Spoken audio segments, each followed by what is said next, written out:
Assalamualaikum warahmatullahi wabarakatuh. Saya Muhammad Yunus bin Muhammad Adam, GB 03314 akan menerangkan tentang hak dan juga tanggungjawab rakyat kepada pemimpin. Menurut Kamus Dewan, rakyat membawa maksud seluruh penduduk sesebuah negara. Setiap rakyat mempunyai setiap hak dan juga tanggungjawab. Antara tanggungjawab yang pertama sebagai rakyat adalah untuk melantik pemimpin. Untuk melantik pemimpin. Di Malaysia, pilihan raya umum akan diadakan selama 5 tahun sekali untuk melantik pemimpin yang kita percayai. Itu adalah tanggungjawab kita untuk keluar untuk membuang undi kita. Untuk kita memilih pemimpin yang kita percayai. Itu adalah tanggungjawab yang besar. Tanggungjawab yang besar untuk kita melantik pemimpin. Kita sebagai rakyat, itu adalah tanggungjawab kita yang besar. Yang kedua, setelah selesai pemimpin dilantik, tugas kita yang seterusnya adalah untuk taat kepada pemimpin. Tugas kita seterusnya adalah untuk taat kepada pemimpin. Firman Allah Subhanahu wa taala dalam surah An-Nisa, A'udzu billahi minasyaitonir rajim. يا أيها الذين آمنوا أطيعوا الله وأطيعوا الرسول وأولي الأمر منكم إلى آخر ayat. Yang bermaksud, wahai orang-orang yang beriman, taatlah kamu kepada Allah dan taatlah kamu kepada Rasulullah dan taatlah kamu kepada ulil amr, yakni para pemimpin dari kalangan kamu. Berdasarkan ayat ini, seruan ketaatan kepada pemimpin adalah selepas ketaatan kepada Allah dan Rasul. Bermakna, ketaatan ini sangat penting untuk menjamin kesejahteraan hidup masyarakat dan negara agar menjadi sebuah negara yang baik dan juga mendapat keampunan Allah Subhanahu wa taala. Sebagai contoh, negara kita sedang dilanda satu wabak yang dikenali sebagai COVID-19.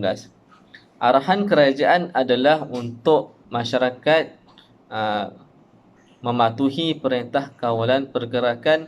Itu adalah arahan daripada pemimpin yang perlu masyarakat patuh, rakyat patuh. Kerana apa? Kerana untuk mengelakkan daripada jangkitan wabak ini terus berlaku. Dan sekarang juga arahan kerajaan adalah untuk setiap rakyat Malaysia untuk mengambil vaksin.